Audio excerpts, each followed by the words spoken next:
kuna keegi hakkas väljas nüüd trimmeriga niitma, siis ma lähen panen aknad kinni ja siis me saame alustada. aga kas ei ole just mõnus siuke suvine taust? Sumini. Suvine sumin.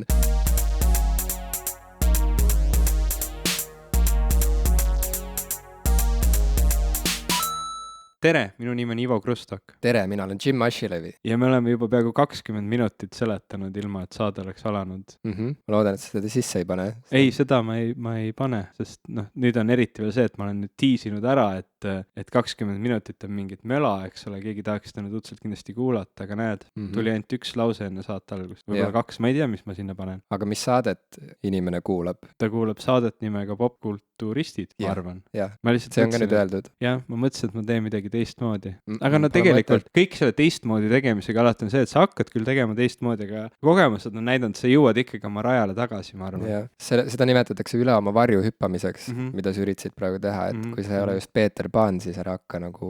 ära lihtsalt hakkagi. Vist küll, jah, see on selles suhtes üsna mõistlik otsus. Ma tõesti ei ole Peeter Pan. Ma seletan liiga palju praegu, ma tundub. Aga kas sulle ümber mingi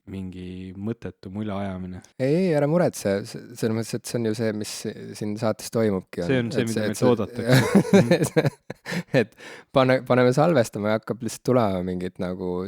kelbast, kelbast põhimõtteliselt. Ma ei ole kunagi teadnud, mida see sõna tähendab, sa oled seda varem ka kasutanud. No et mis see kelbas on? No aga tunnetuslikult see ikka vasti. Ja, selles suhtes küll, jah. See on tavaliselt, kui ma loen ingliskeelseid raamatuid, siis ma kuidagi loen neid läbi ja isegi kui ma sõnast aru ei saa, kontekstist ikka saad aru, lähed edasi, aga mul on inimesi palju, kes on ingliskeelseid tekste lugedes küsinud minult, et kuule, et kas sa seda sõna tead? Ja ütleme, 50% ajast ma võib-olla isegi tean ja ülejäänud ajast on see selline, et okei, nüüd ütle kontekst ja siis sa konteksti järgi ma enam-vähem võin aimata, mida see sõna tähendab ja vahel lihtsalt üldse ei saa aru, aga ise kui ma loen, ma ei pane neid sõnu kunagi tähele, ilmselt see kuidagi aju võtab selle, ma kuidagi loen konteksti põhiliselt. Ja, ma tean, jah, aga vahel see võib olla ka petlik, sest et vahel mul tekib siuke kahtlus, et oota, aga kas ma olen ikka nii kindel, et ma aiman, mida see sõna tähendab ja siis see võibki olla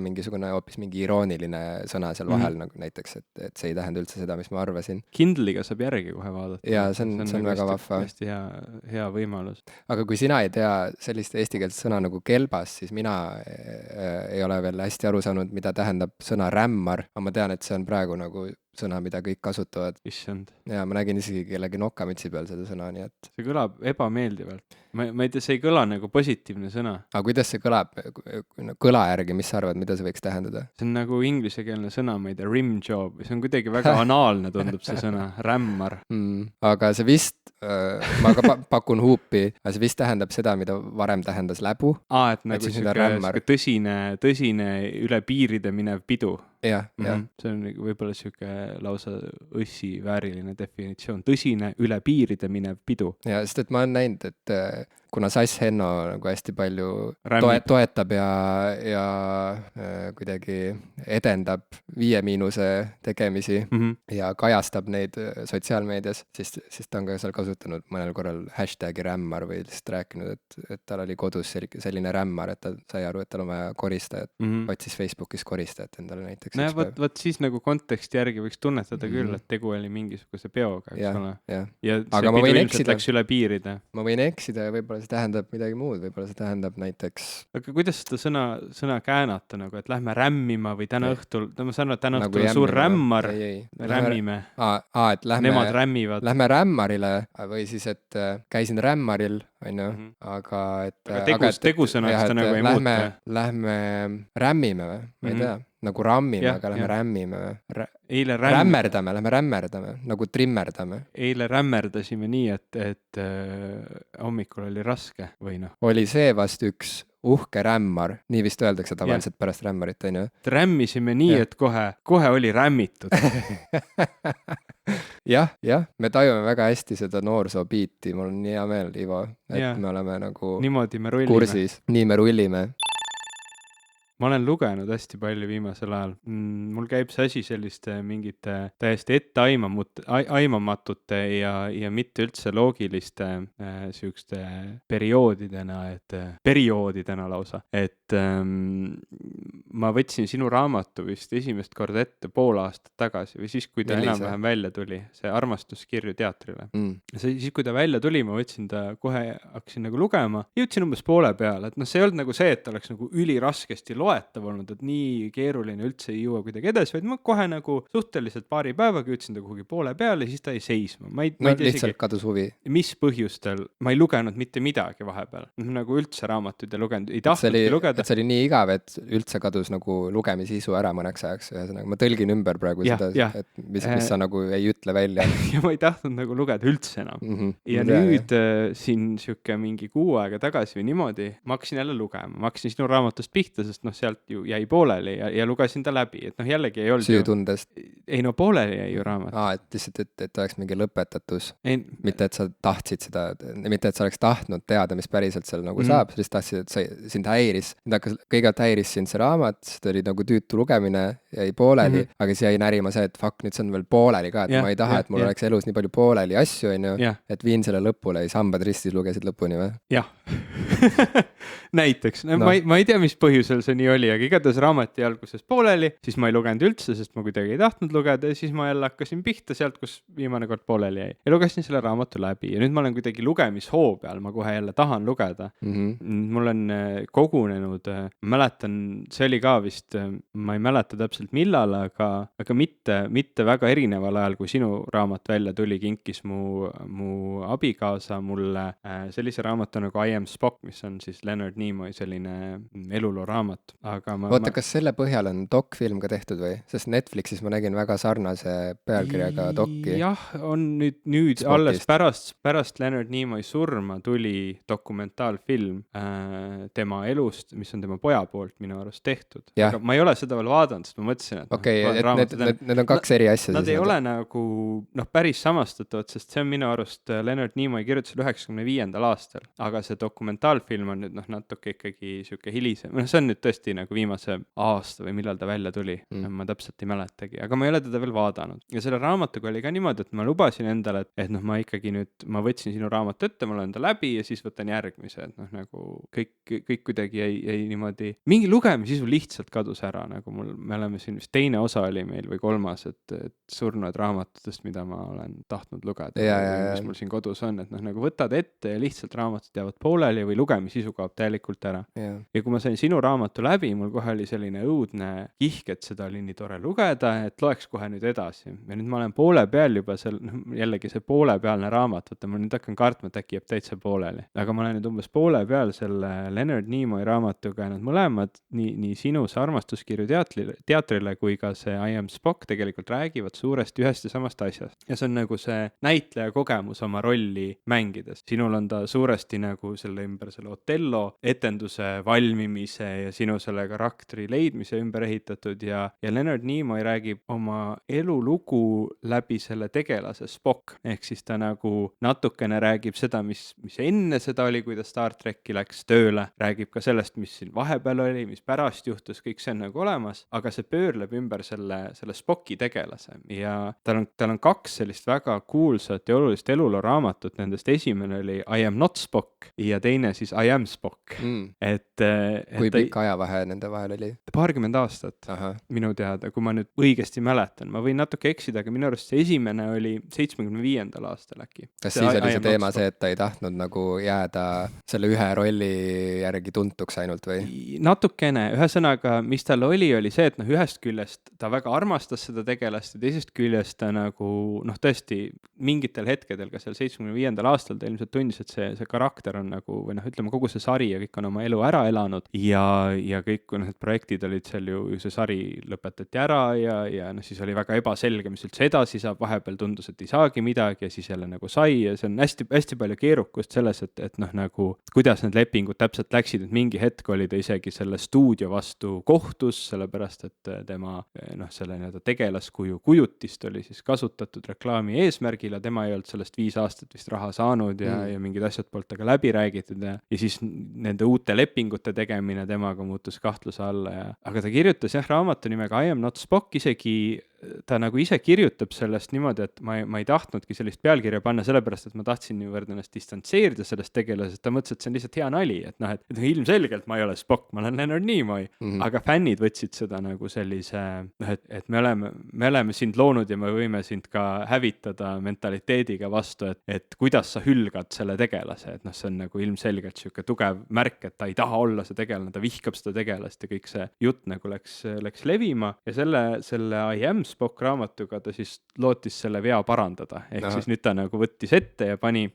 selle õige pealkirja nii-öelda siis. Ja selles raamatus on enamus peatükkides nii alguses kui ka seal vahepeal on siis vestlused tema kui Leonard Nimoy ja Spocki kui tegelaskuju vahel, et ta on need nagu sinna story sisse niimoodi või loo sisse niimoodi ära paigutanud, et nad siis arutavad, et see oli huvitav vestlus nende produtsentidega, miks sa neile nii ütlesid ja nii edasi, selline kahekõne käib siin vahelt läbi ja see on selles suhtes ääretult huvitav, sest tema nagu mainibki, et see tegelaskuju pole tema peast kunagi lahkunud või 95. aastal siis kirjutas niimoodi, et see nagu justkui on alati kui selline kummitus või kui selline teine nagu karakter ta peas on taga alati nagu kaasas käinud.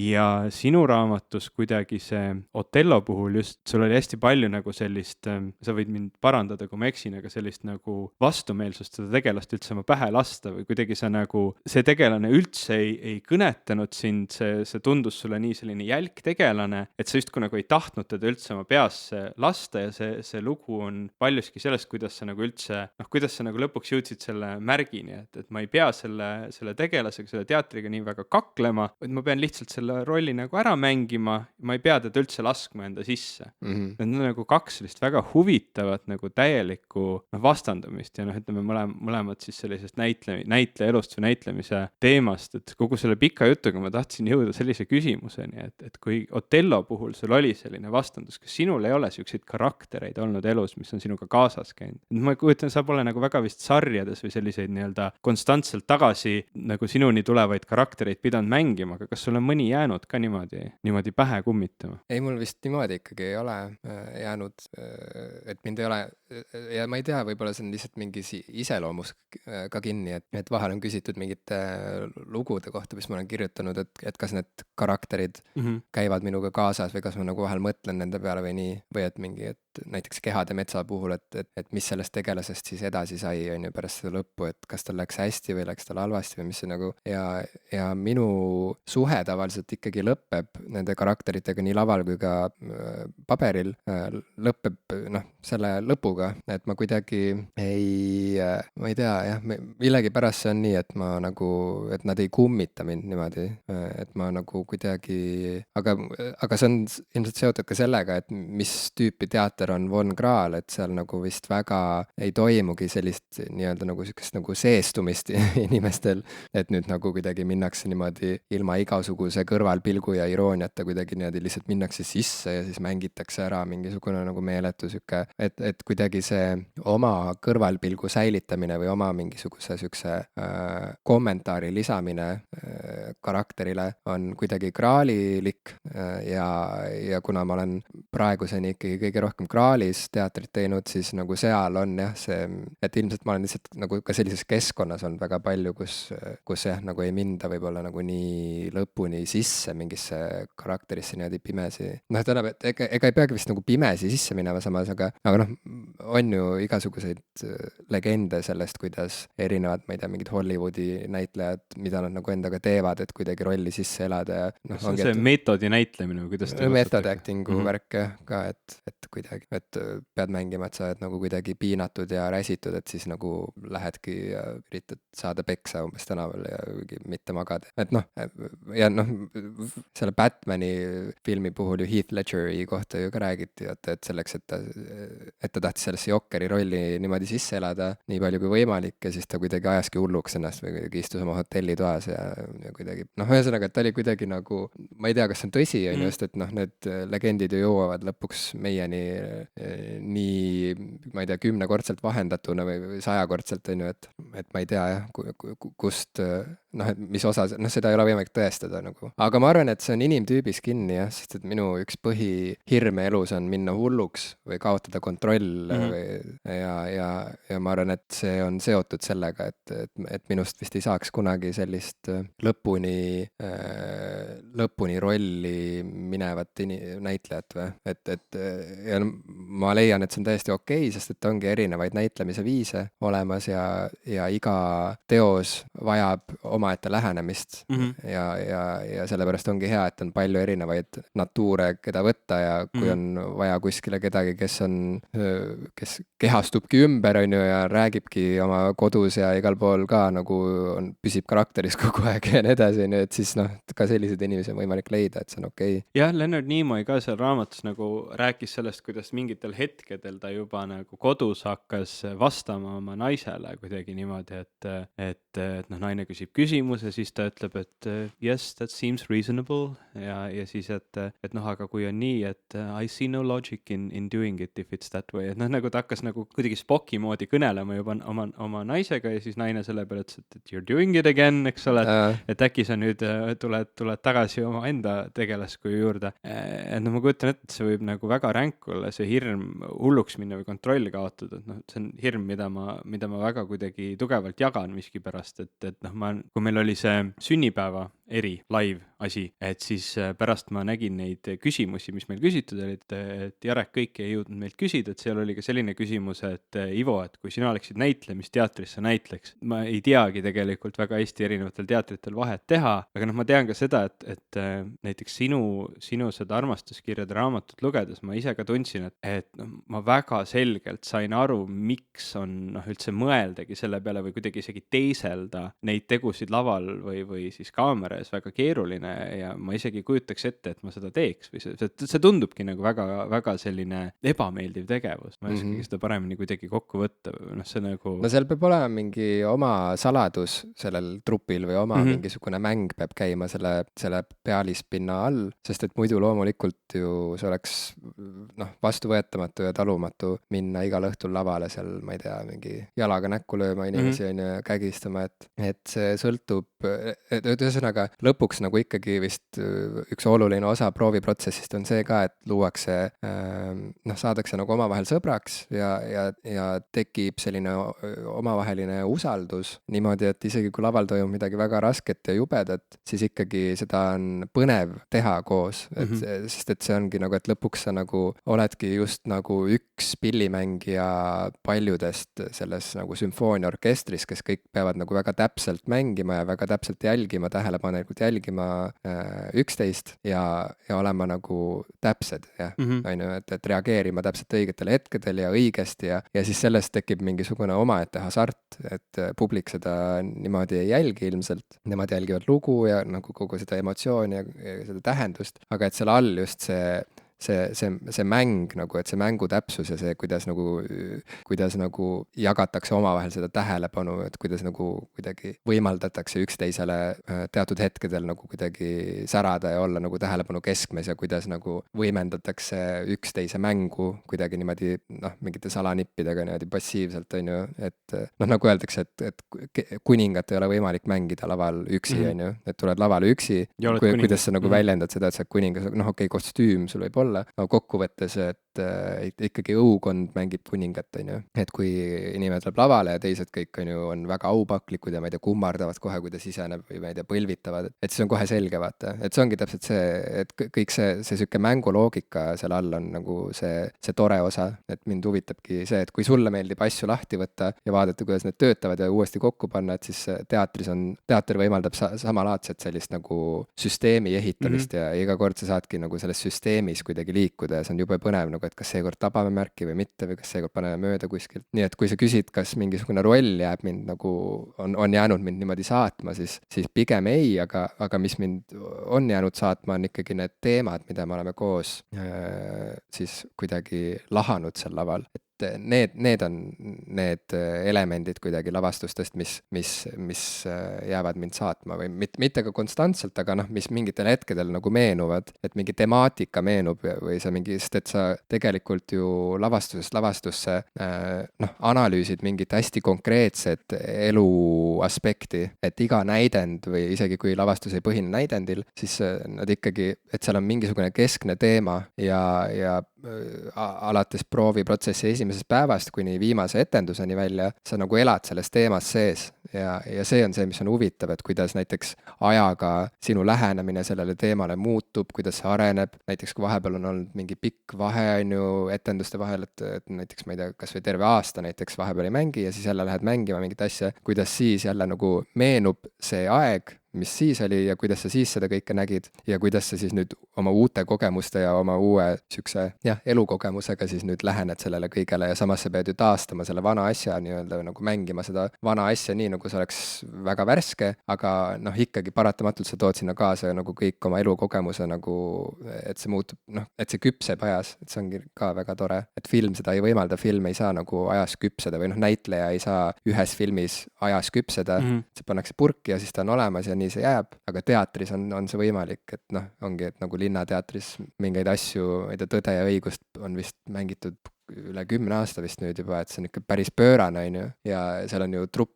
välja vahetunud ja seal on mitu põlvkonda on juba seda mänginud, aga juba su isa mängis Arnot. jah, et aga et seal ikkagi, et see ongi nagu jube äge samas ka, et kui tekib nagu selline tohutu ajakaar, on ju, mingisuguse teose sees, et siis, et need sisemised liikumised seal ja kõik see, et see on nagu see, mis on minu jaoks nagu super põnev ja mille peale ma mõtlen. Jah, sarjade puhul ju on see ka kõik täiesti võimalik, sellepärast et sarjad ju algavadki tihti sellega, et karakterid pole veel nagu päris nagu välja arendatud, see on täitsa huvitav, et kui sa oled ise ka mingit sarja vaadanud mingi 5-6 aastat, et siis tagasi minna nende kõige esimeste osade juurde, siis mõelda, et oi, et kuidagi imelikud on need tegelased, et polegi nagu need, kellega me harjunud oleme või kuidagi tunduvad teistmoodi. Ja tihtilugu sarjad muutuvad minu jaoks vähemalt siis täiesti vastu võtta, täiesti siukseks kohutavateks, kui tegelased on üle arendatud. Eks nendega ei ole nagu enam kuhugi minna, nad on muutunud iseenda paroodiaks, et nagu sarjas Sõbrad minu jaoks juhtus see, võib-olla seal mingil määral 70's Show's mitu tegelast ka muutusid kuidagi väga nagu enese paroodiaks ja kõik need nagu tihti just komöödiasarjade puhul, sa loodki sellised võib-olla lihtsamad tegelased, kellega on võimalik hästi palju mängida ja teha, aga üks hetk nad nagu muutuvad iseenda paroodiaks ja nad ei olegi enam nii huvitavad, aga just seda arengut ja seda on nagu väga huvitav oli jälgida, et Leonard Nimoy siis ise ka kirjeldas seda, et kui see tegelas, kui esialgu tema tuli, et ta ei osanud teda mängida. Ta oli huvitatud sellest tegelasest, see tundus nagu väga, väga lahe ja kuigi esialgsed siuksed mõtted olid pigem selline natuke piinlikkus, et ma mängin mingit selliste teravate kõrvadega tulnukat, et see nagu, ta tundis tol hetkel, et ta tahaks ikkagi olla nagu tõsiseltvõetav näitleja, et mingisugune ulmesari tol hetkel, see oli kõik ju nii teistmoodi ja siis oledki mingisugune mees marsilt teravate kõrvadega, eks ole, ja kui need esimesed proovid olid tehtud selliste küllaltki kehvade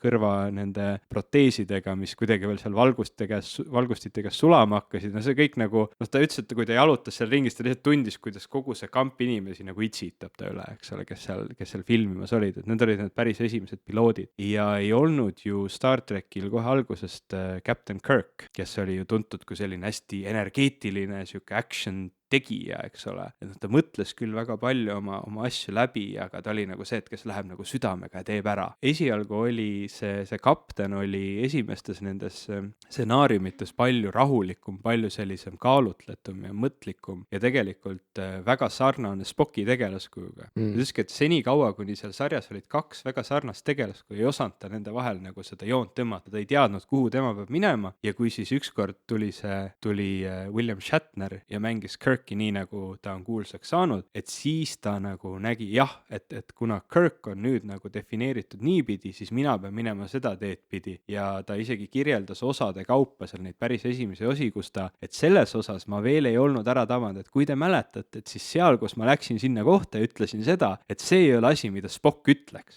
Et noh, ma nagu tol hetkel seda ei tabanud, aga nüüd nagu tagasi vaadates, et see ei ole päris see õige asi, mida ta oleks öelnud. Ja kuidas ta siis seal läks riidu erinevate nende sarja stsenaristide ja no isegi režissööriga, et noh, et mida siis see tegelaskuju peaks tegema, et nad töötasid siukseid 12-tunniseid tööpäevi pidevalt, noh 24/7 produktsioon käis, tuli teha, ääretult kiire oli, viimased need stseenide ümberkirjutused ju noh, oligi niimoodi, et reaalselt selle, mul ei ole enam väga hästi meeles, kuidas on need erinevad töökohad seal nende sarjade ja filmide puhul jaotatud, et keegi on see inimene, kes vastutab tolle päeva töö eest, et see ei ole mitte režissöör, aga mingi, ma ei tea, mingi production assistant või keegi. Et noh, reaalselt see inimene pidi siis minema ja jalgupidi seisma Gene Roddenberry laua peal, kuni see siis lõpetab ära need kirjutused, saaks edasi filmimisega minna, et noh, siis kui ta tõesti juba tundis, et ei, et see ei ole minu tegelaskuju käeks, et see tõi kaasa päris palju nagu palju pahameelt, aga et seda nagu, seda karakteri arengut, eriti võib-olla nii legendaarse tegelase nagu Spock puhul, et kuidas see nagu mingi hetk selle kliki sai kätte, vaata see legendaarne tegelane loodigi seal nende esimeste osade juures ja siis ta tegelikult noh, mingil määral läbi kogu selle aja kadus ära isegi mingil määral, et muutus selliseks veidruseks ja nüüd tegelikult nende filmidega on hoopis uue näitlejaga ja natuke teisel moel tagasi toodud, et see on tegelikult väga huvitav asi, mida jälgida. No et mul on see kõik avastamata täiesti, sest et tegelikult mina tean ainult seda kõige uuemat Spocki ja isegi mitte kõige uuemat, vaid ainus Star Trek, mida ma olen niimoodi süvenenult vaadanud, ongi see J.J. Abramsi eelmine Star Treki film, mis oli enne seda Into the Darknessi. Jah, see oli siis lihtsalt Star Trek. Vist jah, ja seal mängis Zachary Quinto, oli ju tema, mängis Spocki. Et see on ainus Spock, keda ma olen nagu päriselt näinud Spockina niimoodi. Siis kõik, mida ma siin seletan, on kindlasti väga põnev, sul oled sellega tuunid välja vaikselt. Ei, aga sellegipoolest see kõik on hästi põnev mu jaoks. Ma ei tea, vaata mul väiksena tekkis Star Treki suhtes mingi allergiast, et ma ei suutnud vaadata neid liibuvaid kostüüme neil nagu, sest oli nii kole mu jaoks. Ma ei tea. see on nii naljakas nagu, et kus see piir läheb? Mis kellele mingi ploki ette viskab, vaata, et mingi legendaarne, noh võib-olla kõige legendaarsem sari üldse nagu teleajaloos, vaata mitmeid põlvkondi nagu erinevaid lavastajaid, kunstnikke, näitlejaid, kirjanikke on seal kaasa teinud ja see on mõjutanud popkultuuri nii nagu massiivselt lihtsalt ja siis lihtsalt on kuskil mingi tüüp, kellele need fucking liibuvad kostüümid käivad nii närvidelt, ma ei suuda vaadata seda. Aga uue filmi kostüümid olid nagu fine. Ma ei tea. Või nüüd on nagu, sa oled hakanud hindama liibuvaid kostüüme rohkem võib-olla? Ei, ma ei tea, lihtsalt seal J.J. Abramsi see film oli lihtsalt nii nagu stiilne ja hoogne, et oli nagu,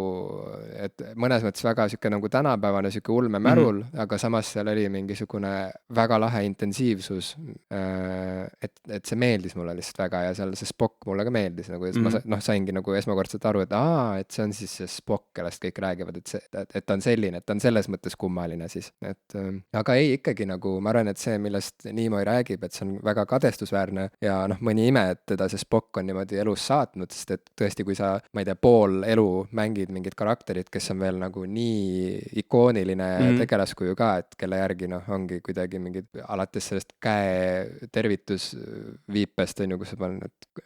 sõrmed kuidagi niimoodi naljakalt kokku ja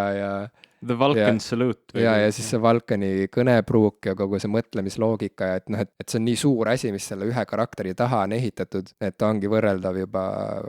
siukse nagu Tolkieni maailmaga, kus on ka mingid haldjad ilmuvad välja ja siis neil on täitsa oma mingisugune keel ja oma mingisugune siuke kultuur ja noh, et see kõik on siuke nagu jah, et see karakter esindab mingit tervet sellist maailma või mingit tervet siukest suurt kultuuri ja et siis jah, muidugi see saadab sind, et noh, et ma ei tea, kas ma üldse, siiani ma ei ole ühtegi sellist rolli nagu päriselt mänginud, mis nüüd nagu võiks sellise nagu, mis võiks sellist mõju avaldada mu elule, on ju, niimoodi igapäevaselt. Et ma ei kujuta ette jah, et tavaliselt sarjade näitlejad saavadki seda kogeda, eks ole, kõige rohkem ja just sihukeste nagu ägedate läänesarjade, et sa mainisid Friendsi näiteks, et väga raske on vaadata Matt LeBlanc. jah, ükskõik keda sellest Friendsi kambast mingis muus rollis, kuigi nad ammu enam ei ole Friendsi tegelaskujud, on ju, siis ikkagi põhimõtteliselt on võimatu neid nagu võtta tõsiselt mingis muus rollis. Kui ma vaatasin seda O.J. Simpsoni sarja The People vs. O.J. Simpson American Crime Story, et siis seal ju tahtsin öelda Ross Geller mängis, aga David Schwimmer mängis Kim Kardashiani isa, on ju. Väidetavalt oli ta selles rollis ääretult hästi mänginud. Ei no ta mängiski hästi, aga ta oli ikkagi Ross, kes oli lihtsalt mures kogu aeg. Ja Matt LeBlanciga on sama häda, et ta on nüüd selles uues Top Geari versioonis nii-öelda see saatejuht. Ma ei teadnud seda. Inglismaa Top Gearis on, tema juhib seda põhimõtteliselt koos 2 teise mehega ja nagu tõesti, ta on alati Joey. Aga vaat siin on vist jälle, et siin tuleb olla nagu kuidagi tähelepanelik selles osas, et mis sorti, mis näitlemisstiilist ja mis nagu näitlemise mis nagu meelelahutusformaadist me räägime. Et Friendsis ju tegelikult, ütleme Friendsi laadses või üldse sellised nagu tuntud sarjad, kus on mingid sisse töötatud karakterid, kes suudavad olla need, kes nad on kas või 30 aastat järjest, on ju. Et need ongi karakternäitlejad, neid nimetataksegi karakternäitlejateks ja seal tavaliselt ongi võetud see näitleja sinna siukse nagu tüpaaži järgi, et mõnes mõttes ta nagu, temas juba ongi nagu olemas kogu see essents, selle tegelaskuju ja siis neil ongi väga raske nii-öelda nagu veenvalt kuidagi kehastuda ümber veel kellekski muuks. Samas kui tuua kõrvale siia näiteks selline näitel nagu Philip Seymour Hoffman,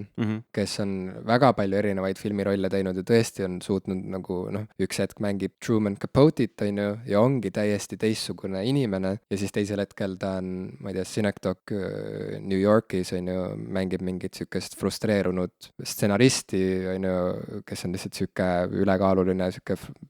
nagu frustreerunud pereisa, on ju, et jälle täiesti teine, on ju, et sa näed, kuidas see inimene lihtsalt nagu muundub nagu filmist filmi, et need ongi nagu erinevad näitlejatüpaažid, erinevad siuksed tehnikad ja kõigile kõik ei sobi ja nagu ma juba ütlesin, selleks ongi jube hea, et on lihtsalt nii palju erinevaid näitlejaid olemas. Harrison Ford on minu jaoks nagu selline võrratu näide, sest ta on ju mänginud nii ikoonilisi rolle. Blade Runner, Star Trek, Indiana Jones ja ta on iga kord, need tegelased ei ole nii erinevad. Nagu nad ei ole nagu Han Solo ja Indiana Jones ei ole nagu nii erinevad tegelased, aga ta mängib neid niimoodi, et nagu ei teki mingit nagu kahtlust ka, keda sa vaatad. Kui Indiana Jones läheb peale, siis sa tead, et sa vaatad Indiana Jones, sa ei mõtle, et see on see tüüp, kes mängis Han Solot, eks ole. Ja ometi ta on ju kogu aeg filmist filmid on Harrison Ford, nii selgelt, et ta ongi nagu süke, ta on Harrison Ford. Ta kuidagi sobib igasse rolli nii võrratult oma enese sellise kuidagi oleku asjaga. Ja, et see on nii individuaalne, et kes mis olekuga on ja mida ta selle olekuga, mismoodi ta seda enda kasuks saab tööle panna või kuidagi, mis ta sellega saavutada saab. Sest Nimoy ka oma raamatus, ta tihtilugu jäi sellel pidama, kuidas ikkagi see roll nagu tundis, tal oli nii palju sellist ebakindlust sellega, et kas ta nüüd jääbki igavesti, sest Spock oli kõige kuulsam tegelane seal sarjas, kui see sari välja tuli, Spockil oli kõige rohkem austajaid. Siiani ma arvan. Ja vast siiani, eks ole, kuna see tekitas päris palju nagu sellist ka hõõrdumist nii selle nii-öelda režissööridega, stuudioga, seal oli nii palju selliseid väga vaimukaid kirjavahetusi stuudio ja Leonard Nimoy vahel, kus ta siin küsib, et kas ta võiks saada mõned pastakad, et fännikirjadele vastata, mis peale stuudio siis saatis mingi sellise bürokraatliku teksti, kuidas neil on küll lubatud talle mingi X number ümbrike, aga pastakaid ei ole lepingus nagu välja kirjutatud, et kui on ikkagi isiklikud kirjad sinu fännidele, et siis palun, et need pastakad sa pead ikka ise ostma ja kus ta siis seal, need on väga naljakad kirjavahetused, kus siis teised veel sekkuvad ja see asi läheb nagu väga absurdseks kätte, kus ta hakkab seal rääkima sellest, et võib-olla peaks kutsuma konsultatsioonifirma, kes siis hindab ära, millised fänniklubid on siis sarjaga seotud ja millised on temale isiklikult iga aasta raporti kirjutama ja see oleks nagu, see oli inimesed hakkasid nalja tegema ja see oleks üks absurdseks läks kätte, aga noh, William Shatner oli tegelikult ju peategelane, Captain Kirk, aga no kuulsam oli Spock ja kuidas ta ikkagi nagu kartis seda, et ta nüüd jääbki selleks ja kuidas see nagu sundis teda järjest rohkem enda seda, see inglise keeles on range, et seda ulatust nagu enda kui näitleja osas suurendama ja noh, ma ei ole, kuna ma ei ole Ameerika kultuuriruumis nii sees olnud, siis ma ei ole Leonard Nimoy'd nii väga teistes rollides peale Star Treki näinud, aga mul ei ole ka kahtlust sellest, et ta tegelikult oli väga võimekas näitleja ja suutis väga palju erinevaid rolle välja kanda ilma selleta, et ma kohe mõtleks, et et see on see Spock, eks ole, aga noh, ta ise oli režissöör, lavastaja, ta kirjutas näidendeid, mängis näidendites palju, noh, ääretult nagu tõesti suure ulatusega näitleja, aga nagu ta ise ka mainis, et ta enamus arvustustes ikkagi seda teravate kõrvade märkust nagu märgiti ära. et noh, selles suhtes väga huvitav on nagu mõelda, et kuidas noh, tegelikult suhteliselt noorest põlvest ta selle rolli sai ja see talle nagu alati kaasas jäi käima, hoolimata tema nagu võimekusest. Ma ei tea, kas see on hea või halb asi. Ma arvan, et see on paratamatus igal, noh, ma tahaks öelda, et igal loovisikule tegelikult ilmselt on igal, no jääme praegu nagu loomingu juurde, et igal loomingulisel inimesel ikkagi, kes tegeleb, noh, loominguga intensiivselt, kas terve elu või mingi perioodi oma elust, et lõpuks on ikkagi mingi üks asi, mille järgi inimesed sind tunnevad ja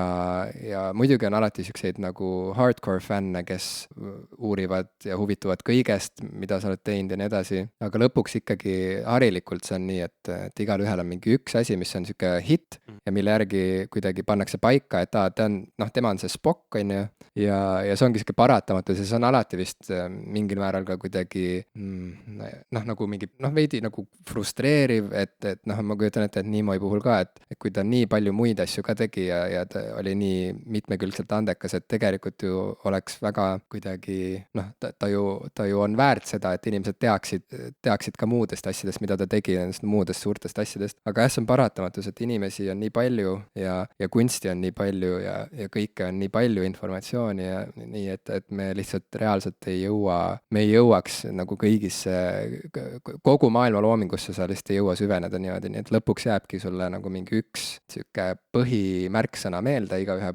puhul ja siis see ongi see paratamatus, et see ongi see. Huvitav muusikute puhul, et kas sind tuntakse siis, ma just hakkasin mõtlema, et ma isegi ei tea, kumb nagu tõesem on, et kas sind tuntakse sinu nagu selle kõige või ütleme, kas kõige nagu parema loomingu pärast või sind tuntakse kõige populaarsema loomingu pärast, et on mingid bändid, kes teevad nagu oma need kõige kõvemad albumid ära, aga neid jäävad eluaeg saatma need mingid singlid hiljematelt plaatidelt, mis olid sellised kommertslikumad. Ma olen viimastel päevadel hästi palju Weezerit kuulanud, et kas Weezerit jäädakse mäletama Blue albumi pärast või siis võib-olla nad teevad nüüd kunagi veel mõne parema plaadi või neid jäädakse meenutama kui see bänd, kes tegi loo Beverly Hills. Vot ma ei tea, nüüd vist Weezer on praegu õhus või midagi või? Ma just nägin, et Genka pani ka Twitteris see pani neid jälle kuidagi kuulama, et ta pani postituse, et Weezer Blue album on nagu äge ja siis ma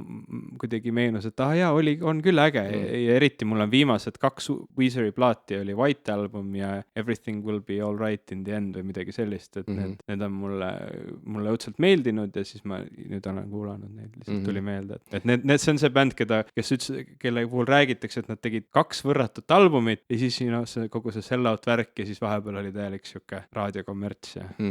jah, aga ma arvan, et sa juba vastasid ise ka sellele küsimusele, et see, ma arvan, et see ei ole see kõige parem töö, mis lõpuks jääb igat autorit kuidagi defineerima, vaid see on see kõige populaarsem, et millegipärast Mona Lisa on ju Da Vinci kõige kuulsam teos, aga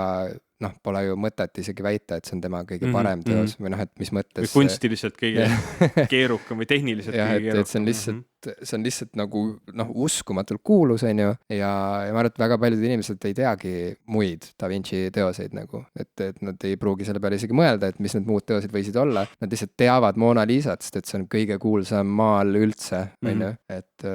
jah, ma vist, see on ilmselt jah, ma mõtlesin seda kuidagi keerukamaks, kui ta tegelikult on, sest see, kui bänd bändide puhul räägitakse, et mis on teie White Album, eks ole, et see on nagu Beatlesite järgi, et Beatlesite White Albumit peetakse nende selliseks tippteoseks, eks ole. Ja kuigi ka Beatlesite puhul keegi ei mäleta nii väga seda White Albumit, vaid mäletavad Yesterday'd, eks ole, või Helpi või midagi muud, et jah, et ega see, et see sinu või kellegi teise arvates on see tippteos, ei tähenda seda, et see on see, mille järgi sind mälestatakse. Jah, või mälestatakse, siis on nagu veidi kurblik noot seal juures, et noh, et kõik on kurvad, et sind enam ei ole ja siis mälestame, on ju. Beatleid enam ei ole. Keelekorrektuur. Ei ole midagi. Aga kuna sa siin eesti keelt juba niimoodi kehvasti räägid, on ju, et siis võib-olla jätkakski sel teemal, et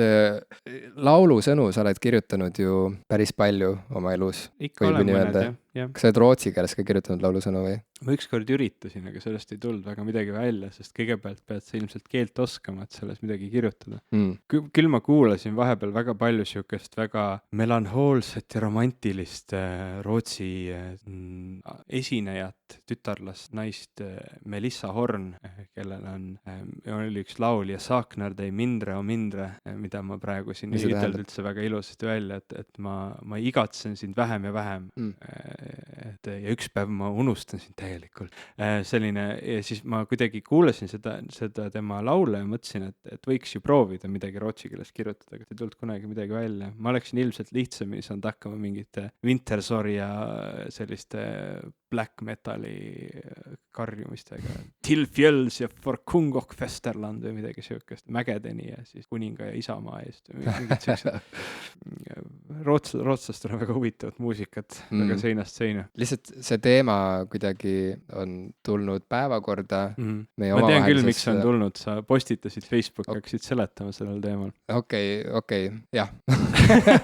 et kirjutasin ühe lookese sellest, kuidas eluaeg ikkagi mina ja mu sõpruskond on üles kasvanud sellises pigem nagu ingliskeelses kultuuriruumis või kuidagi, et kõik see muusika ja kõik need sarjad ja filmid ja videomängud ja multikad, kõik, mida me oleme nagu elu jooksul kuidagi nagu vaadanud ja fännanud, et see on ikkagi valdavalt olnud ingliskeelne ja kuidas lõpuks siis ka muusika puhul see isegi nõudis mingit eraldi sükest nagu ümberharjumist, kui Eesti muusikud hakkasid 90-ndatel jälle rohkem eesti keele peale üle minema, on ju. Et alguses oli tajuda seda valehäbi võib-olla natuke rohkem, on ju, et kuidagi, et ühest küljest see pealiskaudne disko nagu oligi eestikeelne, on ju, ja see oligi nagu siukse nagu et on nukuke nii pikuke sul, et see oli nagu mis iganes, on ju, et siuke, mis iganes riimub, et selle paneme sisse ja beat on taga ja kõik on okei. Küll ta toimib. Aga kui oli vaja nagu siukest nagu mõttega juttu, siis ikkagi olidki ainult nagu üksikud näited sellest, vähesed said nagu hakkama sellega hästi eesti keeles, et ütleme, Sõpruse puiestee tuli ja nagu pakkus mingit uut kvaliteeti ja Vennaskond muidugi ja Metro Luminal on ju. Need on kõik nii kurvameelsed, eks ole, pigem nagu, et eesti keel nagu kõlbaks siis just kui ainult siukse lolli jutu ajamiseks või siukse hästi melanhoolseks, rõskeks, raskeks muusikaks. Ja, aga siis õnneks nagu räpparid ka on ju niimoodi pool naljatledes ja samas ka vahepeal enam mitte, et kuidagi üha rohkem nagu tõstsid selle eestikeelse laulu jälle au sisse on ju, või eestikeelsed laulusõnad ja seal oma kirjutises ma mainin ka, kuidas kuidagi ühesõnaga imelik on ma ei taha siin nagu oma teksti analüüsida või kuidagi promoda eraldi, aga lihtsalt, et see on mu reaalne... Mis tekst see oli, Jim? See oli üks tekst, mis sai kirjutatud siis Tartu Ülikooli Viljandi Kultuuriakadeemia 65. sünnipäeva esseekogumiku tarbeks. Esseekogumikku saate te tellida? Ma arvan, et Kultuuriakadeemia kodukalt võib-olla, ma ei tea, kus seda müüakse, mulle saadeti postiga, aga kirjutuse pealkiri on Eesti keeles ei saa filosofeerida ja see avaldati ka ERR-i kultuuriportaalis ja me paneme lingi saatemärkmetesse. Sisuturunduse väga tubli. Aga et seal kirjutises ma mainin ka, et vend kirjutab nüüd kohe automaatselt siia vastu, et see ei ole sisuturundus või midagi, aga okei, jätka. Oota, aga tegelikult ikkagi on ju selles mõttes, et see on minu looming nii-öelda ja samas see on meie ühine saade ja siis me nagu siin tegime siukse reklaamipausi, me nagu turundame mingit sisu ju. Ma ei tea täpselt, kus see vahe jooksis, seal oli mingi, ma olen talt küsinud umbes 3 korda. Ei, sisuturundus on näiteks see, kui sa avad Eesti Ekspressi ja siis seal on mingi huvitav artikkel artikkel, ma ei tea, mõnusast suhkrujoogist, mis on nagu musta värvi ja siis juhtumisi see on tegelikult nagu tellitud reklaamartikkel, vaid sisuturundus on see, et keegi maksaks Eesti Ekspressile näiteks kirjutada huvitavaid artikleid karastusjookidest ja seal ka juhtumisi räägitakse Coca-Colast. No ma mõtlengi. Aga see ei ole mitte spetsiifilist, et nüüd on üks spetsiifiline reklaamartikkel kinni makstud mingist brändist. Seda saab teha ükskõik kuidas, nagu kuidas iganes klient soovib. Mul on tunne, et ma kogemata suunasin meie vestluse täiesti valele suunale. No et, ja nüüd tuleb nende tagajärgedega kuidagi elada. Aga mainin oma kirjutises ka Vaiko Eplikku, kes ju väga pikalt tegi Claire's Birthday nime all ja Rufuse nime all ingliskeelset muusikat ja siis ühel hetkel otsustas, et on Vaiko Eplik ja ta enne seda oli veel koer. Ja vahepeal ka koer on ju, koer oli ka eestikeelne juba, aga jah, et see nõudis mingit nagu ümberharjumist, et okei, et nüüd on eesti keeles, siis et okei, et kuidas see siis nüüd tööle hakkab, ja mulle väga meeldis, mida ansambel Ansanduri oluline liige Madis Aesmaa, ma ei tea, miks ma ütlesin oluline liige, sest et seal ebaolulisi liikmeid ei olegi. Bassimängija, on ta bassimängija, on ju? Võib-olla on, võib-olla ei ole. Ansanduri bändiliige Madis Aesmaa. Ma tahtsin mingi bassimehe nalja teha, et kas mitte oluline liige ja bassimängija ei ole oksümoroon. Aga see oleks minust väga ilus. Väga mürgine. Aga igal juhul, et ta kirjutas selle, kui ma Facebooki postitasin, ma kirjutasin, ma tunne, ma olen terve päev nagu juhatanud sisse nagu seda kirjutuse teemat, see sisuturundus ei lõppe, aga igal juhul ta kirjutas selle artikli alla kommentaaridesse, et eesti keeles ei ole üldse raske sõnu kirjutada, lihtsalt tuleb jälgida tähelepanelikult, et need eriti midagi ei tähendaks. Ja mulle hullult meeldis see vastus. Ja et mulle väga meeldis see vastus, et Ansanduri laulusõnu kuulates on tõesti, et see on puhas nauding alati, mida sa sealt kuuled ja seal on nagu väga selgelt hoitud seda joont, et teeme nii, et siit eriti midagi nagu aru ei saaks, aga see toimib väga hästi, et igalühel on oma mingisugune nipp ja stiil, on ju, aga kuidas kas sa oled leidnud üles selle nõksu, kas sa oled kirjutanud laulusõnu eesti keeles, mille puhul sa tunned, et kõik on hästi, et see toimib, ei ole piinlik? Jäin magama ja mu käsi suri ära, nüüd käin ringi zombine, oli üks Ansanduri laul, nendel on tõesti head sõnad. Ei ole, tähendab, ma olen kuidagi läbinud sellise väga veidra teekonna sellega, et kõigepealt, kui ma alustasin laulude kirjutamist, siis ma alustasin eesti keeles, olles vaimustuses sellist bändidest nagu Vennaskond ja Sõpruse puiestee ja Metro Luminal ja ma püüdsin siis matkida kuidagi selliselt tundelt või feelingult nagu Mait Vaigu tekste, et nad oleks siuksed sünged ja tumedad, nagu mina teismelisena olin, et siis, et see nagu peegeldaks minu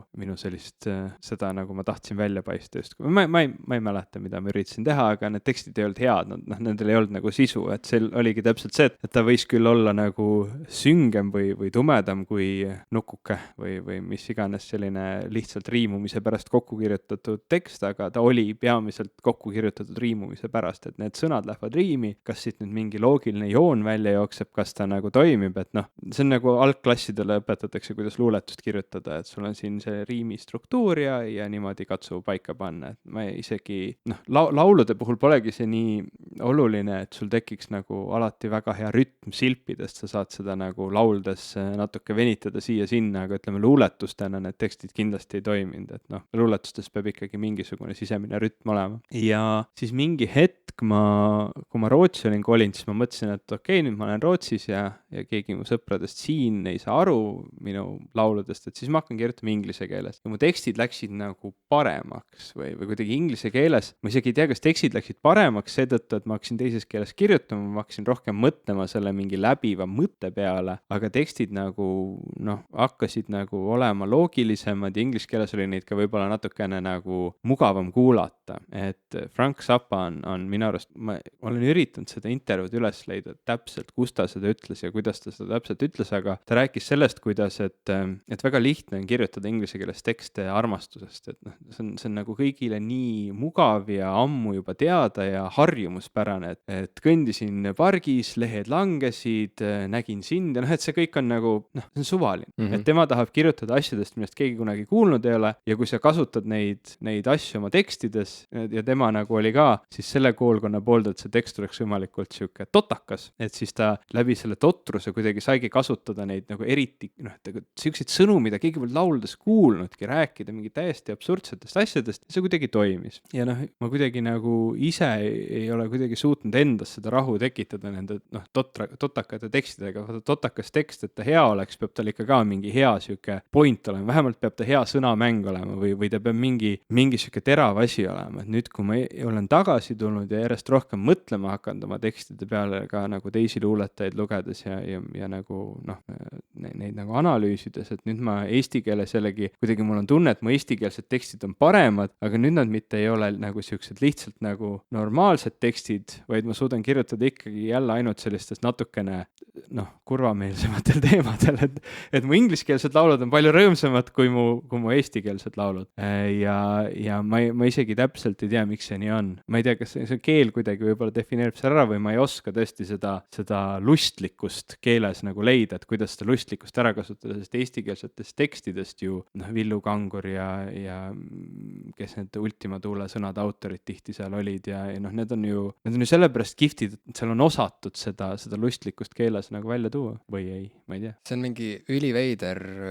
probleem tegelikult mille otsas ma ise ka kogu aeg istun, sest et mulle näiteks luuletamise puhul tundub ka täiesti ebaloomulik isegi kirjutada mingitest nagu rõõmsatest ja helgetest asjadest, et isegi kui ma seda püüaksin ja ma ei ole isegi eriti püüdnud, et siis tundub olevat nagu täiesti sihuke nagu väärtusetu või kuidagi sihuke kerglane, on ju, et kerge, see võrdub siis kerglane ja samas kohe, kui on mingisugune eriti tume periood või mingisugune nagu ränk teema kuidagi hingel ja seda panna siis kuidagi sõnadesse ja kuidagi nagu jõuga seal suruda nagu, et see on sihuke natuke sihuke vägivaldne protsess, aga samas mingisugune sihuke väga nagu äge ka, vaata, et seal ongi mingi doom metali nagu sihuke mingisugune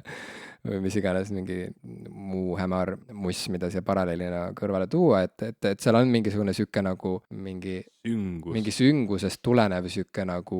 uhkus või sihuke nagu enesekindlus ja sihuke nagu eneseküllasus isegi, et ma olengi nii põhjas omadega, et arvaku teised, mida nad hakkan lausa luuletama. Et ma lihtsalt nagu panen selle kirja ja see nii on, vaata, ja kui keegi sellele peale otsustab sülitada, siis väga hea nagu, et see ainult ongi nagu põhimõtteliselt nagu läheb nagu mingi leil kerisele, vaata, et see on nagu hästi veider ja ma ei saa nagu aru päris täpselt, et kas see on siis nagu kuidagi keele olemuses kinni, et kui sina ka räägid sellest natuke sarnasel moel, on ju, ja ma ise ka ei suuda eriti meenutada nii palju nagu sikseid nagu rõõmsameelseid eestikeelseid näiteid erinevatest laulusõnadest ja luuletustest, et pigem need, mis on mingit muljet avaldanud või kuidagi liigutanud, need ikkagi liigutavad mingit sellist nagu kurbust nagu sees edasi-tagasi või ongi, et need on mingid mõtisklused sellistest nagu rõõmu kaugetest teemadest või, et ma ei tea, et kaotusest ja ma ei tea, aja möödumisest ja sellest, kuidas kõik on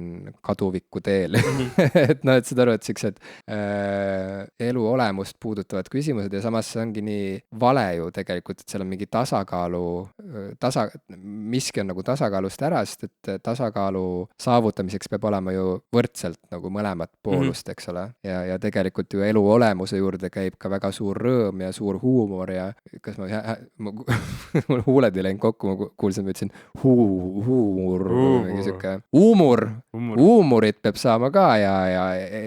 igasugu nalja ja rõõmu ja naeru, et see ju käib ka asja juurde kogu aeg, aga miks seda on siis nagu, et see vist ongi, vaat see kompleks vist tuleb sellest, et siis tekib endal siuke kahtlus, et siis ma ei ole tiip, vaata, piisavalt. Ja kui ma ei ole tiip, siis miks ma üldse üritan? Kes ma üldse olen, jah. Et siis ma ju olengi mingi suvaline nagu, et siis ma ajangi kelbast, nagu siin podcastis, eks ole. Ei ole üldse tiip. Et ei ole üldse tiip ja lihtsalt on mingisugune jutt. Aga võib-olla peakski kuidagi võtma selle eraldi ülesandeks endale, lihtsalt treenida seda osa oma ajustest, et kõik on ju, harjumuse jõud on ka ju väga tugev ja tegelikult see võibki olla ju vabalt mingisugune siuke kultuuriline stigma isegi tegelikult, et me stigmatiseerime ise siukest rõõmsameelset ja humoorikamat värki ja sellepärast meile tundubki praegu nii värske see, et näiteks mingi osa, et on tekkinud näiteks mingi uus põlvkond koomikuid, vaata, kes päriselt ongi toonud Eestisse nagu stand-up koomika, noh, on ju räägitud, et eks ju estraadikoomika oli ka omal ajal midagi sarnast, mida Baskin tegi ja nii, et eks ta oligi nagu, et see on mingil määral nagu suguluses sellega, aga see ei ole samas päris see, et nagu, et see, noh, et see stand-up on ikka väga läänelik. jah, et on väga läänelik asi ja samas nagu, noh, nüüd, kus meil on olemas selline koomikute põlvkond, kes ongi nagu üles kasvanud nende lääne mõjutuste kuidagi mõjusfääris, on ju, et siis neile see tulebki kuidagi loomulikumalt, vaata, et nad ei pea seda nagu punnitama, vaid nad nagu valdavad seda keelt ja seda stiili, aga noh, see on nagu huvitav lihtsalt, et meie kultuuris see mõjub värskena ikkagi, sest et meil on nagu sihuke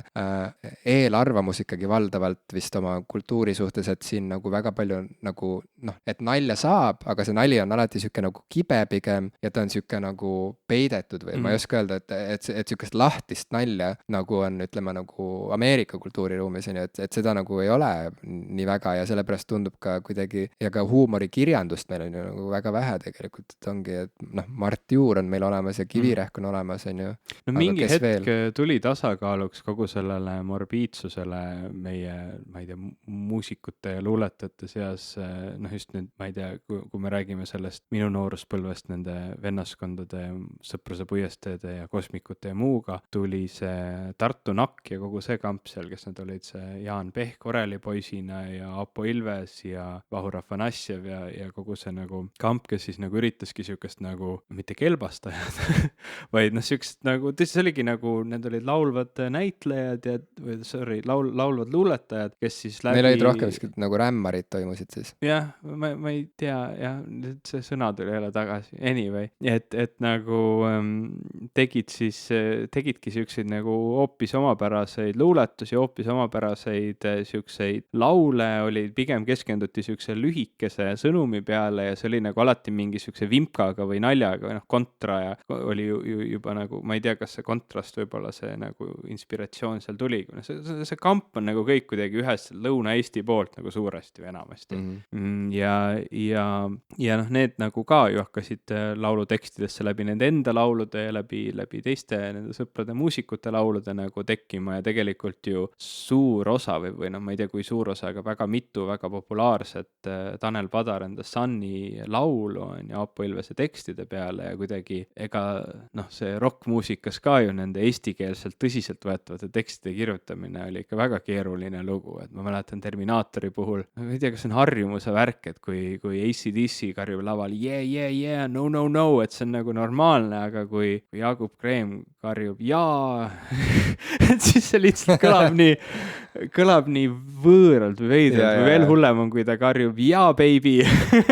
või noh, mingeid siukseid nagu fraase, mis nagu rokkmuusikas inglise keeles on täiesti normaalne, keegi ei pane tähelegi, see on nagu osa kaanonist, et see kuidagi tõlkes lihtsalt kõlab nii veidralt. No see tundub nagu see oleks jõuga tõlgitud kuidagi, et noh, et teeme ikka eesti keeles ja eesti meeles ja siis ongi jaa, baby. Jaa, baby, ega mulle tundubki, et see rubriik sai vist läbi. Ma ei tea, ma ikkagi ei ole veel leidnud mingit rahu. Võib-olla peaks lihtsalt võtma omale mingi eesmärgi, et kirjutada üks tore eestikeelne tekst, mis on nagu natuke rõõmsameelsem ja võib-olla mingi vimkaga. Ma ei tea, äkki... No proovime, teeme nii järgmiseks popkulturistide osaks. Mõlemad kirjutame ühe luulelise teksti, mis on positiivses võtmes, aga kvaliteetne. Vaba värsis. Mis iganes tehnikas. Ja see võib olla mõeldud laulusõnadena, see võib olla mõeldud puhtalt luulena, lugemisluulena, et neid piiranguid ei seaks praegu. Võtame ette, sest mulle meeldib mingi distsipliin, mis kaasneb sellise nagu ülesandega. Muidu ma ei teeks. Proovime, jah. See on ootus. Ja need peavad olema sellised, et mitte mingil juhul ei saa pärast öelda, et see ei olnud üldse deep või et see oli nagu mingi kerglane, mõttetu asi, vaid ikkagi kirjutame siuksed asjad, mis nagu, noh, mis jäävad meie kultuuri lukku. Okei, nüüd läks juba distsipliiniga nagu üle pingutamiseks, et nüüd on nagu... Ma ei tea, kui palju sa vajad seda. Nüüd on nagu keeruline, et mingisugune kirjanik seisab nüüd mu vastas ja käsib Eesti kultuurilukku ajalugu tekitada. Käseb minna Eesti kultuurilukku. Jah, käseb minna. ma olen viimasel ajal hästi palju mänginud telekamänge, kas tead? Telekamänge? Videomänge, teise sõnaga. Aga mitte arvutimänge? Mitte arvutimänge, kuigi mõned neist mängudest on saadaval ka PC ja Maci platvormile, aga PS4 leidis oma tee mu koju ja tegelikult see on meie ühine PlayStation 4. Et kuidagi läks nii, et toredad kuulajad PlayStation Eestist otsustasid, et meil on seda konsooli vaja ja siis tõid meile selle konsooli, mis on ütlemata tore ja kuna sul, Ivo, ei ole telekat ega ka tule ilmselt lähiajal, siis see konsool elab minu juures. Ei tule vist, jah. Aga ühesõnaga, et sa oled oodatud mulle külla ja ma lihtsalt nagu lühidalt äkki siis lihtsalt räägiks sulle, see ongi tegelikult praegu see on ülimasendav lihtsalt praegu on, see on nii kurb, vaat see on veits nagu, et kooli ajal vaata, kui oli kooli ajal mina olin nagu see vaesest perest pärit klassivend, kellel ei olnud nagu, vanematel ei olnud raha, et osta Nintendot koju ja nii edasi, et siis mul olid mingi hetk oli see vuhvel kollaste kassettidega konsool, mis kõigil oli ja see oligi nii odav, et kõik said seda endale lubada, aga mingit Nintendot mul ei olnud. Mul ei olnud seda kunagi, seda vuhvlit. No vot jah, et sa oled see Keila, Vürst Krustokil loomulikult oli Nintendo olemas juba kohe. Aga et mul ei olnud, ja siis pidi alati nagu kuidagi kuulama neid lugusid, vaata nendest konsoolidest ja käima külas vahel. Kuidas sõbrad mängivad kodus? Sina saad olla mul nagu see alamklassi sõber, kes jah, et ma tulin sulle külla, nüüd ma räägin sulle nendest mängudest, siis sa saad ette kujutada, et kui tore see kõik on. No teeme nii. Aga mida sa siis mängid seal oma droonil? Oi, tead, igasugu mänge mängin, et praegu on käsil The Last of Us, mille laenas mulle mu kolleeg, kes ütles, et see on kohustuslik mäng ja kuna ma olen selliste nagu süngete zombimängude fänn, et siis nüüd, kus ma olen seda mängu päris korralikult juba mänginud, ma saan aru, et tõesti on, et see on väga kõva, aga mitte sellest ma ei tahtnud rääkida, ma tahtsin rääkida sellest, et ma tegelikult ei ole, mul pole kunagi olnud nagu nii palju aega, kui ma tahaks mängude jaoks ja ka raha, on ju. Ja ma rohkem nagu huvitun neist, kui et päriselt reaalselt mängin neid. Ja mis tundub mulle nagu praegu hästi põnev selle PlayStation 4 puhul, on just see, et näha nüüd järsku, et kui hüppeliselt on muutunud nagu videomängude stiil kuidagi üleüldse ja graafika, et ongi, kui minna tagasi ajas, ütleme, sükese 8 bitti aega, et see ongi kurikuulus, üks raskemaid platvorm-seiklusmänge Mega Man, et mis oli nagu nii raske, et ongi, et mäng hakkab pihta ja sa oled 2 sekundit paigal seisnud ja juba nagu, kui sa nüüd ei liiguta, saad kohe surma, ja lähed edasi, saad ikkagi surma, kogu aeg saad. Et siis nüüd on nagu need mängud, esiteks nad näevad nagu nii viimistletud ja detailirohked välja. Kui sinu võrdlus on nagu, et viimane kord sa mängisid nagu Megamani ja nüüd... Ei no viimati mul oli PlayStation 2 ja ma mängisin seal mingeid asju, aga et sellest on ka asi ikkagi päris korralikult edasi liikunud ja see ongi nii veider, et natuke mulle tundub see isegi juba siuke nagu ülearenemine või ülearendamine selles mõttes, et kohati need mängud on nüüd juba nagu nii nagu ma ütlesin, detailirohked ja viimistletud, et seal mängija roll ongi kuidagi taandunud üpris nagu passiivseks. Ja ma mäletan, mängisin vist mingit Batmani, mingit Arkham värki Wii U peal, mis on samamoodi nagu, ja see on samamoodi olemas, vist oli PlayStation 3 peal ja Xboxi peal ja ta oli samamoodi ja PC peal? Jah, terve see linn on seal, Gotham City on nagu välja joonistatud, saad seal ringi liikuda, siuke avatud maailm on ju, ja seal on nii palju detaile, et siuke tunne tekib, et see kõik läheb raisku tegelikult, et ma ei jõua seda kõike, ma ei jõua seda kõike ära imetleda, ma ei jõua seda kõike nagu kogeda ja ometi sinna on pandud nagu mingi üüratu töö alla, eks ole, et seda kõike üles ehitada ja valmis joonistada ja värvida ja liikuma panna ja nii edasi. Ja siis mis vahel mõned mängud teevad vist ongi see, et nad kuidagi taandavad mängija siuksesse nagu tite staatusesse, et põhimõtteliselt sa pead hästi pikalt vaatama mingit introvideot, et saada teada, kes need tegelased kõik on ja mis see probleem seal on ja siis nagu lõpuks mingi exposition käib üle. Ja siis lõpuks ongi, keegi läheb mingi külmiku juurde näiteks, siis hakkab vilkuma ekraani peal, et vajuta nüüd seda nuppu, vajuta seda nuppu. Siis sa vajutad seda, siis ta avab selle külmiku, jälle algab mingi video, ta saab sealt mingi asja. Ja siis samamoodi, kui see mäng läheb käima, siis põhimõtteliselt sa lihtsalt nagu teed mingeid hästi lihtsaid liigutusi ise. Et ühesõnaga kokkuvõttes see on natuke nagu siuke animafilm, kus lihtsalt vahepeal sa pead mingit nuppu vajutama, et nad saaks edasi rääkida oma vahel. Sa oled mingil kindlal teel, millest sa nagu kõrvale kalduda ei saa. Jah, aga see on on nii erinev tegelikult siuksest nagu intensiivsest, ütleme nagu NES-i mänguajastu tüüpi mängukogemusest, et kuidagi seal nagu oli jube vähe siukest etteseletamist, et pigem oligi nii, et noh, näiteks ongi Super Mario Bros nagu on siuke mega hea näide sellest, kuidas mängija lihtsalt visatakse sinna mängu sisse, sulle ei seletata lahti, ta on üks Itaalia torumees, kellel on ka vend nimega Luigi ja neil on mingi jama, onju, et printsess on, ei, lihtsalt vajuta, ühesõnaga vali kas 1 või 2 mängijat, nii, valid ära, nii, vajuta start. Mäng hakkas käima, mine ja ongi kõik. Aga ega seal mängul sa ka ju tegelikult valikuid teha ei saa, sa pead lihtsalt käima selle ette määratud raja. Jaa, aga seal on kohe on asi väga intensiivne, sul ei ole seal mingit backstory't tohutut, seal ei ole mingid videoid seal vahel, noh see tolleaegne tehnoloogia väga ei võimaldanudki ja sulle ei öelda isegi, et mis nuppu sa pead vajutama, saad aru, et võib-olla seal kassetiga tuli mingi manuaal kaasa, seal oli kirjas, aga üldiselt ikkagi lihtsalt sa hakkasid mängima, sa vaatasid puldi peale, ahah, siin on nagu need nupud, ju siis ma pean vajutama neid nooli, et liikuda, ju siis ma pean vahepeal vajutama seda A-d ja vahepeal seda B-d, siis proovid, sest ahah, sellega hüppab,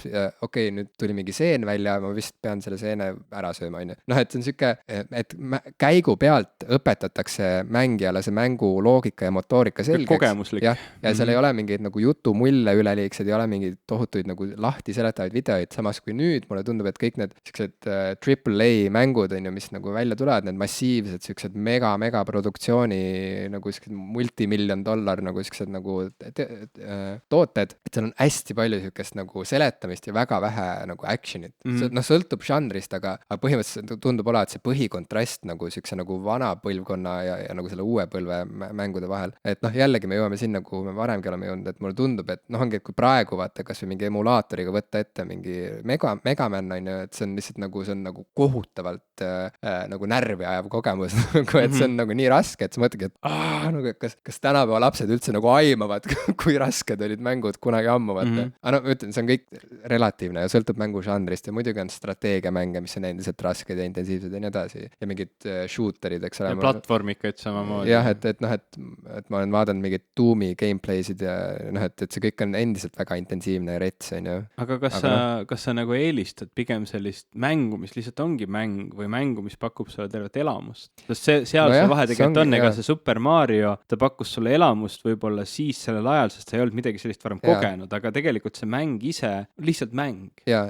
Et siin hakkabki see vahe juba tulema, et noh, kas mingist hetkest need vaidlused, mis käivad, kas miski on kunst või mitte või noh, et kas miski on võrreldav, ma ei tea, sellise noh, kas ta võib sulle anda edasi samasuguse emotsiooni nagu hea raamat või hea film ja kas ta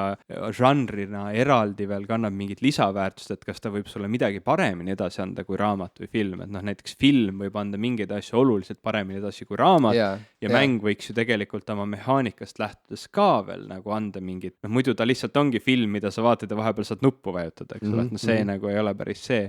aga et noh, kus see sinu jaoks siis see nagu eelistus on, kas sa pigem tahaks lihtsalt mingit mängu mängida või sa tahaksid nagu mingit kogemust, sest kusjuures mina olen avastanud, et tahan pigem nagu lihtsalt mängu mängida tihti. Vot see on ka huvitav point, sellepärast et ma ka kuidagi seisin selle küsimuse ees, kui ma siis nagu kuidagi sisse üritasin elada sellesse imelisse uue põlvkonna konsooli maailma, on ju, et kõik on nii nagu terav ja kõik on nii nagu viimistletud ja vau, on ju, ja samas on natuke nagu igav isegi, on ju, aga samas ütleme Last of Us'i puhul ikkagi ma pean nagu tõdema, et see on tõesti, see on pigem nagu elamus või kogemus, on ju, et ta pakub ka päris palju sellist intensiivsust, seal peab palju nagu hiilima ja olema ettevaatlik ja siis vahepeal väga kõvasti nagu kaklema, aga et ta kokkuvõttes on ikkagi, ütleme, ta on pigem siuke nagu lugu, et ma olen selles loos sees, et ta suutis mind ära lummata ja näitlejad on väga hästi oma need rollid seal sisse lugenud, tõesti nagu hästi loomulik dialoog on seal inimeste vahel ja väga usutavad siuke karakterid, et see kõik on minu jaoks nagu väga uus, sest ma ei ole nagu nii noh, seda sorti mängu lihtsalt mängin nagu siuksel tasemel, et seal ei ole midagi nagu puist, tavaliselt sellistes nagu zombimängudes on nagu veits puine dialoog ja kõik on siuke nagu veits imelik ja see käib nagu asja juurde, et ongi veidi nagu kitsch on ju, et okei, ongi lahe. Last of Us on nagu väga stiilne tegelikult, aga selle kõige kõrval ma just mõtlesingi nagu, et nüüd ma saan siis aru, miks mulle nii väga on alati alati ka Nintendo meeldinud, et nüüd ma saan aru, mille poolest, noh, ma nagu tajusin seda, ma nagu teoreetiliselt kogu aeg olen teadnud seda, aga et nüüd ma saan aru, et miks on nii tore, kui on kodus ka, ütleme, sihuke nagu Nintendo konsool, kus reaalselt sa saadki mängida mängu, mis on lihtsalt mäng nagu. Ja ongi kõik, et lihtsalt ongi tore, täiesti mitterealistlik graafika, kõik on nagu, noh, sõltub mängust, aga noh, ütleme, et kõik on lihtsalt nagu jube nagu nunnu ja sihuke nagu disainitud ja sihuke täitsa teine maailm, et ongi nagu põhimõtteliselt nagu mingi lauamäng, mis elab lihtsalt nagu, et sa saad nagu mingi elama pandud lauamäng ja siis saad seal nagu välja mõeldud maailmas teha oma mingeid lihtsaid liigutusi, mis korduvad kogu aeg ja muutuvad aina nagu kuidagi keerulisemaks, aga samas nagu sa lihtsalt mängid seda mängu ja ongi kõik ja see ei ole mingi film, see ei ole mingisugune selles mõttes mingi maailm, millesse sisse elada, vaid ta on lihtsalt nagu sel hetkel, kui sa seda mängid, sa oled selles graafilises maailmas, aga paned selle kinni ja ongi kõik, see on tehtud, noh nagu Tetris, ütleme, on nagu võib-olla kõige nagu sihuke nagu kõige puhtam näide sellest, või Angry Birds, kus mäng on lihtsalt mäng või Angry Birds nagu uuest ajast, on ju. Aga jaa, et ühesõnaga mõlemat on vaja ja igat sorti mänguks on oma hetk, aga jah, et sihuke nagu mäng, mis oleks lihtsalt mäng, see nagu kuidagi tõusis nagu uuesti au sisse mu jaoks ka, et ma nüüd tunnen, et ma nagu vastukaaluna vajan midagi lihtsat ja stiilset ja kerget ka tegelikult. Ei no ma täitsa olen nõus, sest noh, minu puhul ka, kuigi mul on olnud ägedaid kogemusi, noh, Skyrim oli selline võrratu lugu, sihuke ägedasti läbimõeldud selline noh, nagu lugu, kus oli kõrval jooksis ka samal ajal mäng, mis sa võisid nagu suvalt mängida, ta selles mõttes noh, inimesed on sinna 10 ja 100 tunde sisse pannud, sellepärast et seal ongi, et see ühest küljest see lugu oli äge, aga teisest küljest see maailm oli nii rikas, et kui see lugu ükskord läbi sai, siis sa võisid seal ükskõik mida teha ja nautida seda. Või siis väga hea näide oli ka Brothers, A Tale of Two Sons, kus ja sa oled maininud, et see lugu lausa nagu tõmbas silma niiskeks. Ja seal oli kusjuures ka see, et see mängumehaanikat oli kasutatud nii, et ta nagu see ei oleks ei multika, filmina, millegina või raamatuna nii tugevat emotsiooni andnud, sellepärast et see mehaanika, kuidas sa neid tegelasi pidid liigutama, tegelikult nagu süvendas seda kogemust. Ja viimastest mängudest Firewatch oli jälle selline, kus noh, ta ei ole nagu väga avatud, noh, põhimõtteliselt see maailm on avatud, aga seal on üks lugu, mille sa lihtsalt pead läbi mängima, et ta kestab mingi 3 tundi vist umbes, lihtsalt mängid selle loo läbi ja sina oledki nagu, sa saad küll seda tegelast liigutada, aga põhimõtteliselt sa oled justkui näitleja, kes järgib mingit stsenaariumi, et seal nagu muud varianti väga ei olegi ja selle mängu ainuke point on lihtsalt see lugu läbi mängida. Ja see lugu oli väga hea, see hääle näitlemine, kõik oli super ja ma väga nautisin seda, aga ta lihtsalt on jällegi sihuke kogemus. Ja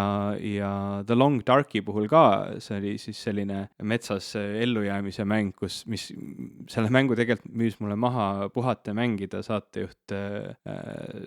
Rein Soobel, kes tegi selle YouTube'i video põhimõtteliselt, kus ta nagu võttis selle mängu ja monteeris sellest kokku sellise kihvti ägeda loo. Et noh, see mäng ise on lihtsalt sihuke sandbox, sa saad seal ükskõik mida teha, ringi käia, pead lihtsalt ellu jääma, et seal nagu mingit story't täna veel hetkel ei olegi, aga et noh, sa võid sinna kõik selle juurde mõelda ja see, kuidas Rein oli seda teinud, oli nii äge lihtsalt. Aga jah, ma nagu pigem ise ka olen sihuke mängude mängija, et viimased,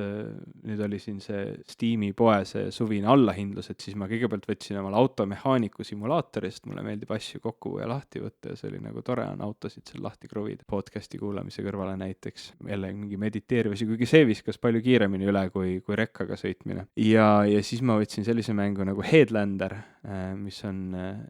siukse mängustuudio nagu Double Fine tehtud, mida juhib Tim Schafer, kes on üks mu lemmik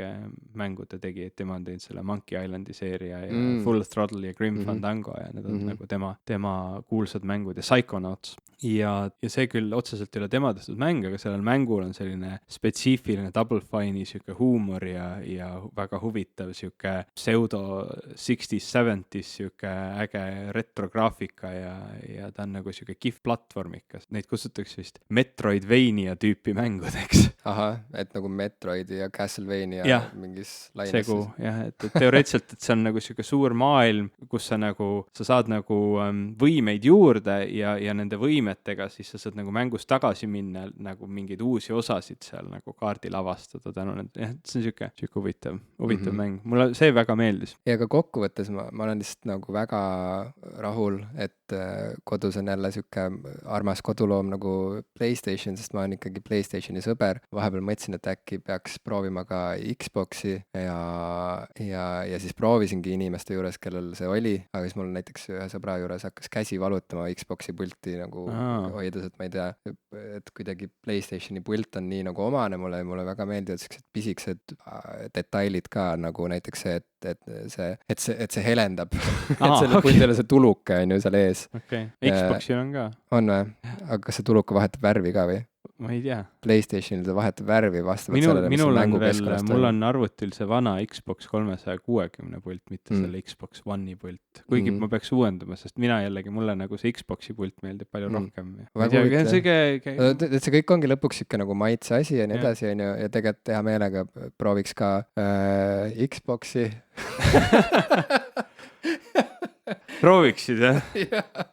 jah, hea meelega prooviks, ma ei tea, kust neid saab, aga igal juhul et see kõrgkvaliteet, mida tänapäeva lapsed, ütleme, nagu saavad nautida, et kui, ütleme, et ikka väga sürreaalne on nagu ette kujutada et on olemas praegu on olemas mingid lapsed, kelle esimene konsool ongi, ütleme, Xbox One või Xbox One X või PlayStation 4 Pro või midagi sellist, on ju, ja kelle esimene teler kodus on võib-olla mingi 4K teler,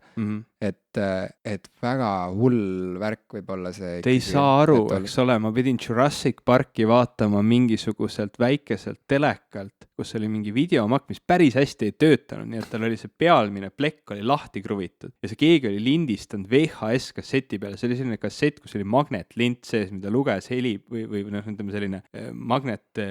siuke lugemispea, eks ole, ja iga mingi aja tagant see pilt läks täiesti eest ära, siis tuli võtta pult ja koputada selle nagu selle emaplaadi peale, mis selle VHS-i mängija sees oli, ja siis tuli pilt tagasi. Keegi pidi seisma teleka kõrval, et koputada selle VHS-i mängija peale, et teised saaksid rahulikult filmi vaadata. Ja vähemalt nagu neid see ei olnud väga hea kogemus. Kassettmakke, neil tuli neid helipäid vahepeal siukse alkoholi piirituse sisse pistetud vatitupsuga pidi puhastama vahepeal, on ju, et ma ei tea, võib-olla mõni puhastas ka videomaki neid, mitte helipäid siis, vaid lihtsalt neid sensoreid, päid, mis seal olid. Et ei lihtsalt jah, see on naljakas nagu, et praegu üles kasvavate laste jaoks see on see iseenesestmõistetavus, mis neile nagu tuleb kuidagi meelelahutus maailmast kaasa. Sa näed iga karva inimese näol, kui kaamera on lähivõttes, eks ole. Et see on päris jabur. Nii et ma ei tea jah, et ma ei tea, mis neist saab, aga see on ikka nagu ega nad midagi vähemalt kui fantastilist ei saa teha. Nüüd, kui nemad saavad teadlasteks ja kunstnikeks ja videomängude tegijateks. Võib-olla minnakse tagasi, juba on ju mindud sükse eriti lihtsa 8-bitine graafika ja kõik see nagu selle nagu järgi tegemine on ju ka popp. Jah, mul läks kurk kähedaks, ma enam ei jaksa rääkida. Ikkagi oleks pidanud lõpetama seal, kus jutt lõppes. No võt, nüüd teame. Jaa, baby. Jaa, baby! Come on. Tule nüüd. Tule peale või? On peal. Jah, tule peale.